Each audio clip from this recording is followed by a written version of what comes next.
नमस्कार दर्शक मित्रों, आम आदमी पार्टी के सुप्रीमो और दिल्ली के सीएम अरविंद केजरीवाल जी आज हमारे साथ है और आम आदमी पार्टी के सीएम फेस इसुदान गढ़वी भी हमारे साथ है। आज हम उनसे रूबरू होएंगे और इलेक्शन के बारे में जो उनका प्रचार चल रहा है उसके बारे में काफ़ी सारी जानकारियाँ हम लेंगे। केजरीवाल जी, आप 3-4 महीने से गुजरात में घूम रहे हो, प्रचार कर रहे हो, क्या लग रहा है गुजरात में कितनी सीटें आएगी आपकी? गुजरात के लोगों को जो हम बात कर रहे हैं वो बहुत पसंद आ रही है जी। पहली बार कोई पार्टी आई है गुजरात में जो कह रही है कि हम आपकी महंगाई दूर करेंगे। जी। लोग महंगाई से बहुत परेशान हैं। 20 तारीख को 25 तारीख को तनख्वाह ख़त्म हो जाती है जी। फिर समझ नहीं आता घर कैसे चलाएं। हम कह रहे हैं कि हमारी सरकार आएगी तो 1 मार्च के बाद से आपका बिजली का बिल 0 हो जाएगा। ये लोगों को बहुत पसंद आ रहा है। थोड़ा सहारा मिलेगा, बिजली का बिल का पैसा बच जाएगा, उनको घर में पैसा बचेगा।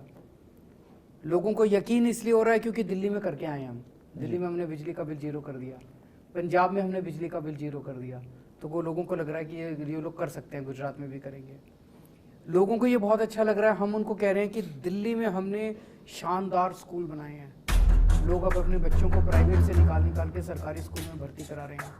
हम गुजरात में भी शानदार स्कूल बनाएंगे, अच्छे स्कूल बनाएंगे, आपके बच्चों को अच्छी शिक्षा देंगे, फ्री में शिक्षा देंगे। एक तरफ लोगों का पैसा बचेगा, दूसरी तरफ लोगों के बच्चों को अच्छी शिक्षा मिलेगी, राष्ट्र निर्माण होगा।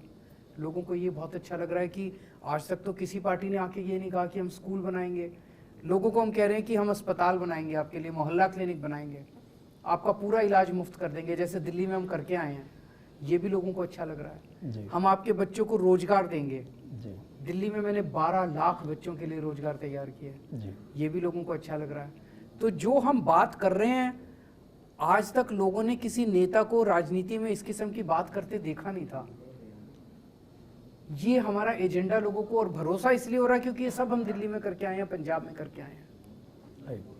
तो सर, ये आप प्रचार में घूम रहे हैं काफ़ी सारी जगह, तो कितनी सीटें आएगी और सरकार बनेगी हमारी? ऐसा लगता है कि सरकार बनेगी। वैसे तो जनता जनार्दन है जनता, लेकिन जो मेरे को लगता है कि सरकार बननी चाहिए। सर, आम आदमी पार्टी को कहाँ पर ज़्यादा फायदा मिलेगा? साउथ गुजरात में या सौराष्ट्र में? सब जगह से मिलेगी, सब जगह से वोट मिलेगा जी। पूरे गुजरात के लोग पसंद कर रहे हैं इसे जी। सर, ओल्ड पेंशन स्कीम के काफ़ी सारी डिमांड हो रही है लेकिन गवर्नमेंट ने कुछ नहीं किया है, तो उसके ऊपर आपका क्या विचार है? पंजाब में लागू कर दिया हमने जी। कल नोटिफिकेशन हो गया जी। पिछले महीने कैबिनेट की मीटिंग हुई थी, कल नोटिफिकेशन हो गया।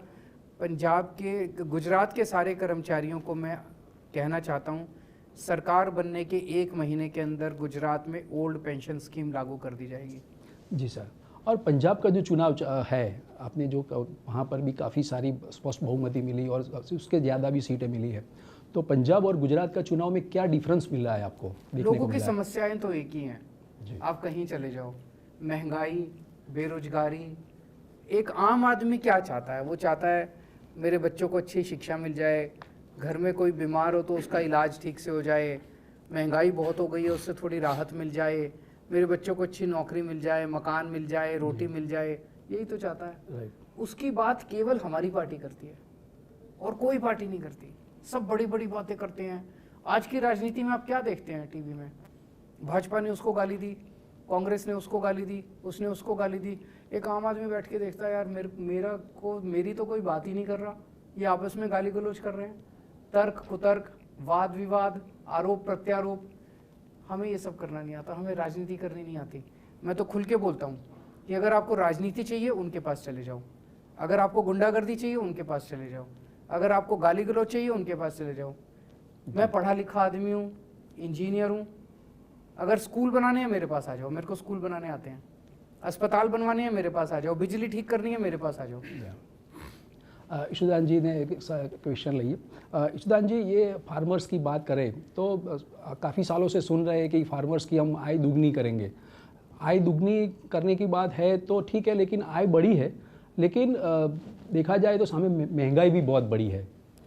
देखो, 2017 में भाजपा ने कहा था फार्मर्स को कि हम 2022 तक, ये कहते क्या 5 साल के बाद कहते हैं कि 2022 तक हम आय दुगनी कर देंगे। आय नहीं हुई दुगनी, जाय दुगनी हो गई। दूसरा कि फार्मर्स अभी 53 लाख फार्मर्स, उनको दाम नहीं मिल रहे हैं। उनको बिजली नहीं मिल रही है, पानी नहीं मिल रहा है, और ऊपर से इतने कानून लेकर खड़े कर दिए, किसान निकल नहीं सकता है। दूसरी आप देख लीजिए, 50 लाख बेरोजगार युवा हैं। एक बार 2018 में तहसील के पटवारी की जो एग्ज़ाम के लिए पर्चे भरे 25 लाख युवाओं ने, आज तक उनकी एग्ज़ाम ली नहीं गई है। क्यों? उनको पता है कि 2022 में 18 में जो पेपर लीक हुआ था, उसके बाद 22 में आई, 22 में भी ये ले नहीं पाए। अब बोल रहे हैं कि जनवरी में लेंगे, और क्योंकि जनवरी में उसको पेपर लीक करना है। इसलिए मैं ये सभी बेरोजगार युवाओं को कहता हूँ कि भाजपा पे विश्वास मत करना। ये पेपर लीक करेंगे, पेपर बेचते हैं, करोड़ों रुपया कमाते हैं, करोड़ों रुपया कमाते फिर चुनाव में डालते हैं। आप देख लीजिए आउटसोर्सिंग कर्मचारियों की क्या हाल कर दिए, व्यापारियों की क्या हाल कर दिया है। एक नर्सिस को 22,000 रुपये मिलने के लायक है, वो 12,000 मिलते हैं। अब देख लीजिए उनको कितना परेशान, 12,000 में घर कैसे चलता है। इतनी महंगाई बढ़ा दी है भाजपा ने। तो मुझे लगता है कि पूरा गुजरात भाजपा से पक चुका है, थक चुका है। भाजपा को 27 साल दे दिए, 5 साल और देने के तो क्या करेंगे? ज़्यादा से ज़्यादा 6,000 स्कूलें बंद किए, वो और 6,000 स्कूलें बंद करेंगे। उन्होंने 350 से 1,100 रुपये सिलेंडर का किया है, वो 1,800 करेंगे। पेट्रोल डीजल का 62 से 100 रुपये किए, वो 150 करेंगे। और ज़्यादा अब भाजपा नहीं कर पाएगी। उससे भी डेंजरस, अब देखो अटल का ब्रिज, अटल जो ब्रिज यहाँ ओपनिंग किया, वैसे ही ब्रिज ओपनिंग किया मोरबी में। 5 दिन में मोरबी का ब्रिज हुआ, बिना टेंडर हुआ, और 150 लोगों की जान ले ली। कोई मंत्री के मुख्यमंत्री जेल में नहीं गया, या तो नहीं उसके जांच हुई है। तो भाजपा ये करती है। तो इस भाजपा मॉडल को गुजरात से विदाई देने की बहुत जरूर है, आवश्यकता है। अरविंद केजरीवाल जी हिंदुस्तान के एक ऐसे नेता है जो बोलते हैं वो करते हैं, और उन्होंने दिल्ली में करके दिखाया। पंजाब वासियों को बोला कि एक मौका दीजिए, मैं आपकी बिजली फ्री करके दूंगा। अब देखो 49 लाख पंजाब वासियों को बिजली बिल फ्री है।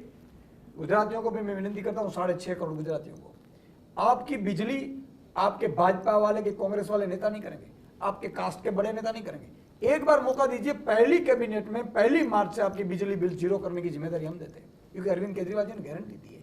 तो सवाल ये है कि बहुत इन लोगों को देख लिया, ये लोग आएंगे अपने बच्चों को बड़ा करने के लिए आते हैं, अपने बच्चों के लिए पैसा लुटा, बड़ा बड़ा। देख लीजिए भाजपा वालों के पास संपत्ति कितनी है। एक एमएलए था, जब पर्चा भरा पहली बार तो 4 एकड़ जमीन थी, 1000 एकड़ जमीन कहाँ लेकर जाएंगे यार।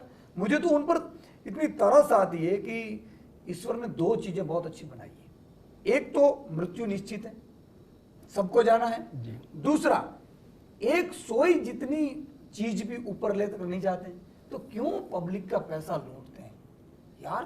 कर्म के सिद्धांत पे जियो, प्रिंसिपल्स ऑफ कर्म के सिद्धांत पे। इसलिए भाजपा वालों को घर बिठाओ, ये 65 साल के आ गए, इतने लूटे, इतने पैसे बनाए। अब हम जैसे युवाओं को, अरविंद केजरीवाल जैसी नीतियों को इसलिए मौका दीजिए कि पहली बार आपके बच्चों के लिए आए, वरना दोबारा कोई राजनीति ऐसी नहीं करेगा। आप अगर धर्म बनाती जाति पे जाएंगे तो कौन ये झंझट करेगा काम की राजनीति। तो इसलिए मैं गुजरातियों को विनती करता हूं कि एक बार भ्रमित होने में एक बार मौका दीजिए। सर अरविंद जी, एक सवाल एक और है कि गुजरात में आम आदमी पार्टी है, तो वो कांग्रेस की वोट तोड़ेंगे, तो आम आदमी पार्टी के वोट बैंक कितनी तैयार हुई है अभी तक? मैं आपके चैनल के सभी दर्शकों को कहना चाहता हूं कि कांग्रेस को वोट मत देना। कांग्रेस को वोट देने का मतलब है वोट खराब करना, वोट को कूड़े में डालना। पहली चीज़ तो कांग्रेस सरकार नहीं बना रही है, आम आदमी पार्टी की सरकार बन रही है। दूसरा, कांग्रेस के 5 से भी कम एमएलए आएंगे, और जितने भी आएंगे वो सारे चुनाव के बाद बीजेपी में शामिल हो जाएंगे। तो कांग्रेस को वोट देने का मतलब है बीजेपी को वोट देना। जितने लोग कांग्रेस को वोट देते थे, सब इस बार मिलके एक बार जोर का धक्का मार के आम आदमी पार्टी को वोट दे दो। मैं आपको यकीन दिलाता हूं, भारी बहुमत से आम आदमी पार्टी की सरकार बनेगी, स्थिर सरकार बनेगी, और सारे वादे पूरे करेंगे। सर, आम आदमी पार्टी की सरकार बनेगी तो सबसे पहले सीएम बनेंगे सुदान जी, तो पहला काम क्या करेंगे? बिजली मुफ्त करेंगे। 1 मार्च से गुजरात के लोगों को मुफ्त बिजली मिलेगी, जैसे पंजाब में और दिल्ली में मिलती है। सर लास्ट क्वेश्चन, मतदारों को आप क्या ईटीवी भारत के माध्यम से क्या अपील करेंगे? मैं सबको ये अपील करना चाहता हूँ कि गुजरात एक बहुत बड़े बदलाव की तरफ जा रहा है। कुछ ना कुछ तो अजूबा हो रहा है पूरे गुजरात के अंदर, एक आंधी चल रही है बदलाव की, कोई ना कोई दिव्य शक्ति काम कर रही है। आप सब लोग इस बदलाव में हिस्सा लीजिए। अगर आप पहले कांग्रेस को वोट देते थे, कांग्रेस को वोट मत दीजिए, आम आदमी पार्टी को वोट दीजिए। अगर आप बीजेपी को वोट देते थे तो सोचिए कि 27 साल आपने बीजेपी को सपोर्ट किया, एक बार बदल के देख लीजिए। जी ईशुदान जी, आप मतदारों को क्या अपील करेंगे? बिल्कुल, मैं भी यही अपील करना चाहूँगा कि जिस तरह से मैंने गुजरात में देखा है, मैं टीवी में था, मुद्दों की पत्रकारिता मैंने की है, एक कॉलम में छपते नहीं थे न्यूज़ किसानों के, मैंने कितने 100 किए होंगे, वो क्रॉप इंश्योरेंस हो, दाम की बात हो, आउटसोर्सिंग कर्मचारियों के शोषण की बात हो, बहुत कुछ। देखो, इन लोगों को आपने देख लिया, इन लोगों को इतना अहंकार आ चुका है कि आपने देखा होगा बिजली फ्री की बात आते हैं, CR पाटिल जी 4000 यूनिट लेकर बैठते हैं, वो छोड़ते नहीं है 4000 यूनिट। लेकिन अगर भाजपा के पन्ना प्रमुख को 300 यूनिट फ्री आती है, मिलती है, आम आदमी दे रही है, तो उसको दिक्कत है। तो मैं सभी पन्ना प्रमुख भाजपा को एक विनती करता हूं कि इस बार आम आदमी पार्टी में वोट डलवाना। मैं कांग्रेस के सभी कार्यकर्ताओं को कहता हूं कि कांग्रेस के कार्यकर्ता हैं आप, निष्ठापूर्वक अभी आप 27 साल से कांग्रेस को वोट करवाएं, लेकिन करते क्या, उसके बड़े नेता सेटिंग करके चले जाते हैं भाजपा में, तो उस पर भी वोट मत करना। एक बार आम आदमी पार्टी ईशुदान गढ़वी, अरविंद केजरीवाल जी पे विश्वास करिए। 5 साल तो मांग रहे हैं, और हम देखो, हमें कोई करप्शन करना होता, Arvind Kejriwal ji income tax commissioner थे, मैं भी जर्नलिस्ट था, टीवी शो करता था, आप सब जानते हैं, पैसा कमाना होता तो वहां कमा लेते, लेकिन हमने सब कुछ छोड़ कर आए हैं क्योंकि इन जनता की पीड़ा देख नहीं सके। इसलिए एक बार मेहरबानी करके मैं ये बोल रहा हूँ, एक बार मौका दीजिए। 8 दिसंबर को जब रिजल्ट आए तो पूर्ण बहुमत से आम आदमी पार्टी की सरकार बनाओ। 5 साल में हमारी जिम्मेदारी है, जो 27 साल में भाजपा ने नहीं किया, 32 साल में कांग्रेस ने किया, ये 5 साल में करके दिखाएंगे। ईशुदान जी, राजनीति के बाद मैं एक सवाल आपको पूछना चाहता हूँ कि आपकी कैरियर की शुरुआत ईटीवी से हुई है और ईटीवी में आप इंटरव्यू दे रहे हो, पूरा ईटीवी आज गौरव महसूस कर रहा है, तो राजनीति अच्छी है या पत्रकारिता अच्छी है? देखो, मैं ईटीवी से मैंने शुरुआत की थी और आप मेरे बॉस भी रह चुके हैं, आप सबको गर्व है नहीं ऐसा कि नहीं भाई ईशुदान गढ़वी जो आपके कलिंग्स, आपके यहाँ हम डेली काम करते थे, और आज ईश्वर ने, देखो मेरे लिए तो ईश्वर ने मेरी औकात से 1000 गुना दे दिया है। मैंने कभी मांगा नहीं था, और आज भी ईश्वर से मैं नहीं मांगता हूँ। भगवान से मैं एक ही प्रार्थना करता हूँ कि मैं बुरा ना करूँ, अच्छा करूँ, बस इसके अलावा नहीं मांग रहा हूँ। लेकिन मैं पूरे ईटीवी का मैं आभार मानता हूँ, उन्होंने मुझे ट्रेन किया जी। मैंने आवाज बनने की मौका दिया था, वहां पे भी मैंने ईटीवी में होते हुए भी कितनी इन्वेस्टिगेटिव स्टोरियां की, आपने जाने आपने तो फ्रीडम है पूरा काम फ्रीडम करने है, का। बहुत काम किया है। तो ये भी मेरी करियर की शुरुआत मैं ईटीवी भारत से, ईटीवी से हुई थी, और आज मुझे बहुत ही अच्छा लगता है कि मैं ईटीवी को इंटरव्यू दे रहा हूँ। राइट। हाँ, ये बात अलग है, मैं उस टाइप का पॉलिटिशियन नहीं हूँ। देखो, हमें राजनीति करनी नहीं आती है, मैं पहले भी राजनीति नहीं था, आज भी राजनेता नहीं है, हम सिर्फ लोगों के लिए लोक नेता बन के आए हैं। तो सभी को मैं बोल रहा हूँ कि आप सबको गर्व होगा ऐसा काम करके मैं। ईशुदान जी, अरविंद जी, आपने ईटीवी भारत के साथ बात की, आपका बहुत बहुत धन्यवाद। तो ये थे हमारे साथ ईशुदान गढ़वी और अरविंद केजरीवाल जी, जिन्होंने इलेक्शन के बारे में बताया और गुजरात में उनकी सरकार बन रही है वो दावा भी पेश किया है। कैमरा पर्सन मुकेश डोडिया के साथ भरत पंचाल, ईटीवी भारत, अहमदाबाद।